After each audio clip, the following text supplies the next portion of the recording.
안녕하세요. 저희 집은 오빠가 둘 있고요. 저랑 엄마 아빠까지 이렇게 5식구입니다.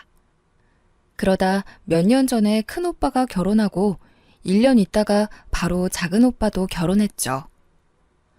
결혼 전 가족들이 모여 식당에서 식사할 때 엄마가 말씀하시길 아이고 두 아들 장가 보내고 며느리도 둘이나 있으니 이제 나도 며느리가 해주는 밥 좀 받아 먹어보겠네 라고 하며 전형적인 시어머니 멘트를 날렸습니다. 저는 새언니 편을 들어주는 착한 올케가 되고 싶었기에 엄마의 옆구리를 쿡 찌르며 눈치를 줬습니다. 그런데 작은 새언니가 글쎄 어머니 걱정 마세요. 앞으로 숟가락 하나 까딱하지 마세요. 라고 자신만만하게 말하더라고요. 작은 새언니의 대답에 엄마는 입이 귀에 걸리시면서 진심으로 뿌듯한 표정을 지어 보이셨죠. 그리고 그의 명절에 우리 가족은 뜻하지 않던 지옥을 만났습니다. 다들 명절 전에 대청소 한 번씩은 하잖아요. 그래서 저희 엄마도 슬슬 짐도 정리하고 더러운 건 안 보이게 숨겨놓고 했었는데 글쎄 명절 일주일 전에 작은 새언니가 큰 가방 2개를 끌고 내려왔더라고요. 처음에 무슨 이사라도 온 줄 알았습니다. 사람이 들어갈 만한 크기였거든요. 작은 새언니는 당당하게 청소가 필요할 것 같아서 자기가 전부 준비해왔다며 웃더군요. 엄마는 당연히 좋아하셨습니다. 하지만 엄마의 기쁨이 곡소리로 바뀌는 데는 시간이 얼마 안 걸렸죠. 작은 새언니는 도착하자마자 집안 대청소를 시작했습니다. 근데 이 대청소라는 게 그냥 우리가 일반적으로 생각하는 대청소가 아니었어요. 전문 업체에서는 입주 청소급이었죠. 그릇 다 싸놓고 소독하고 냉장고 싹 비워버리고 심지어 냉장고를 끌어내서 냉장고 바닥까지 청소하더군요. 처음에 그 모습을 보고 입이 딱 벌어졌습니다. 여리여리하게 생겨서는 냉장고와 식기세척기까지 번쩍 들어올려서 밑에 먼지를 닦는데 다들 그렇게까지 열심히 할 필요 없다며 새언니한테 좀 쉬면서 하라고 말했죠. 그런데 먼지만 닦으면 다행인데 조금이라도 더러워 보이는 건 전부 버렸습니다. 오래되고 찌그러지고 코팅 벗겨진 양은 냄비는 알루미늄 중독에 걸린다면서 버렸고 또 코팅 벗겨지는 프라이팬은 납, 알루미늄, 멜라닌 중독에 걸린다면서 냅다 버렸습니다. 이것저것 싹 버리고 후드부터 싱크대까지 거의 재조립 수준으로 만들어버리더라고요.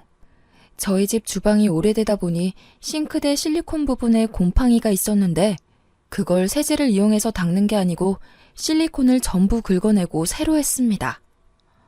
엄마는 엄청 당황하더니 이렇게 다 버리면 어디다가 밥 해먹냐고 소리를 지르는데 작은 새언니는 눈 하나 깜짝하지 않고 어머니 냄비 같은 거 아끼지 마세요. 이거 얼마 한다고.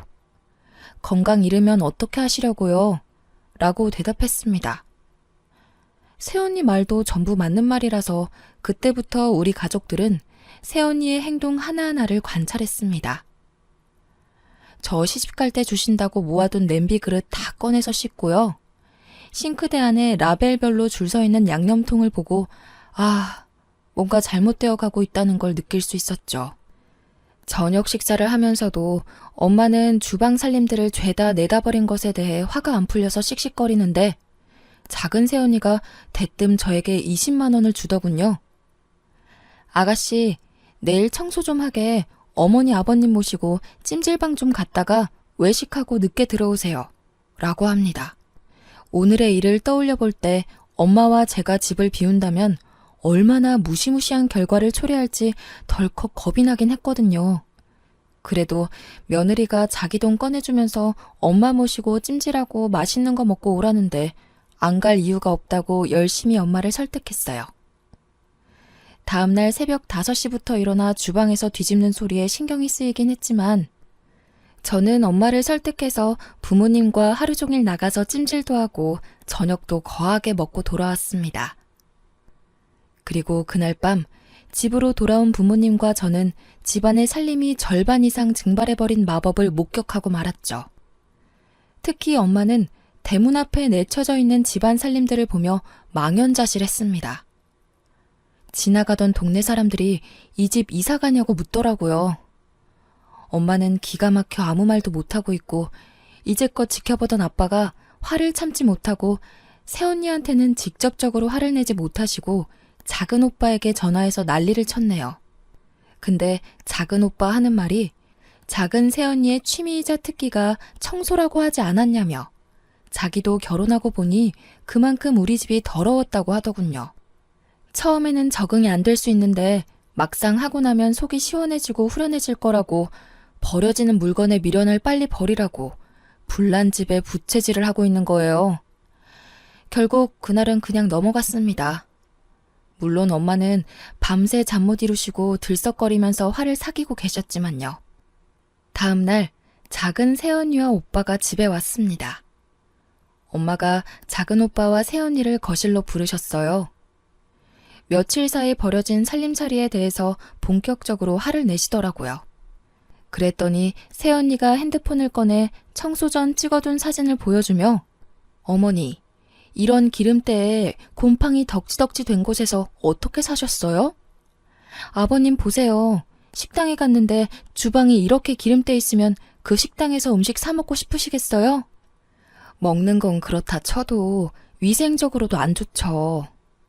음식에 이런 거 하나 들어가 봐요. 그게 다 몸속으로 들어가는 건데.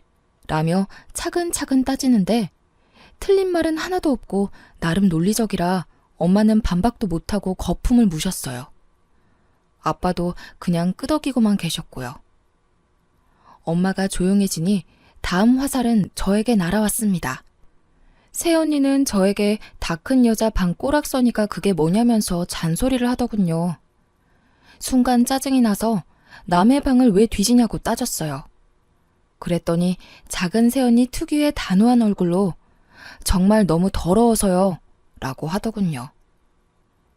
결국 연휴 내내 새언니는 신들린 무당처럼 세제를 들고 날아다녔고 바퀴 달린 미니 크레인이라는 신문물의 도움을 받아 800ml짜리 냉장고를 끄집어내 10년 전 잃어버린 내 성적표를 찾아내는 기적과 안방 서랍장 뒤에서 아빠가 숨겨놓고 잊어버린 비상금을 찾아내기도 했고요.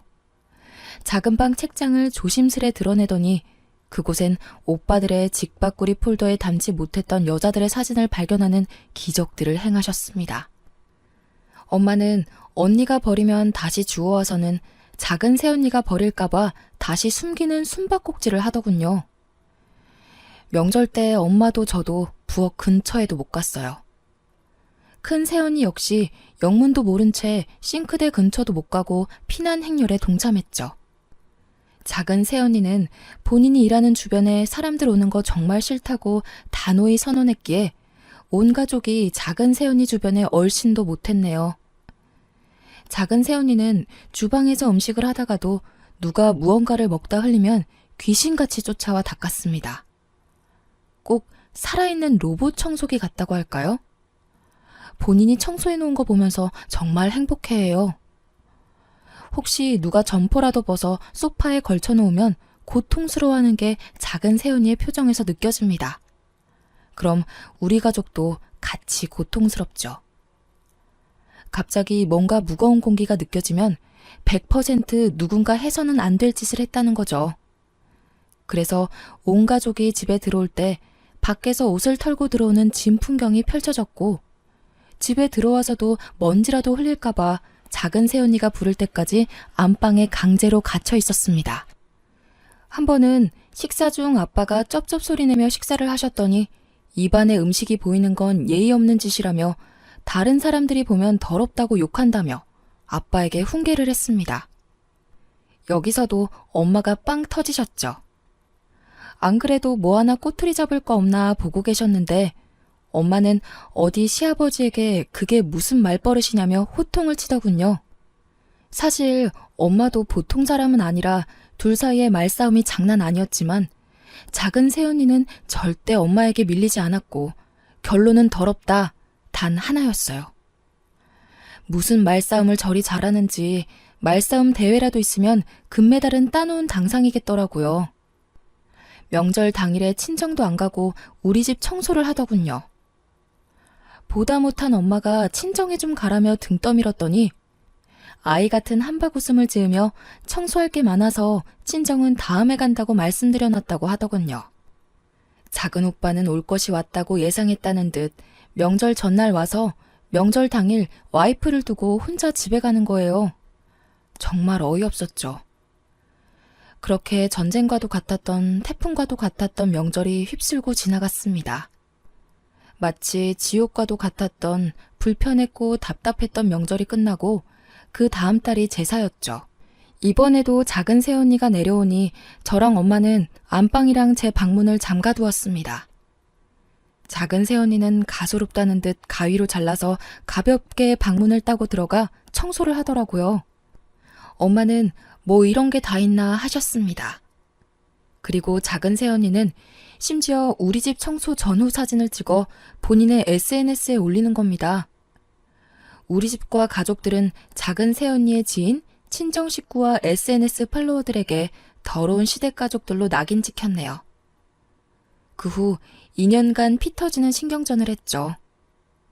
결국 연휴가 유난히 길었던 추석 때 며칠 전에 집으로 배달된 도배지를 보신 아빠가 명절마다 제사 때마다 이게 뭐 하는 거냐고 내 집에서 내가 마음 편히 지내지 못한다며 더 이상 이렇게는 불편해서 못 살겠다고 말씀하셨습니다.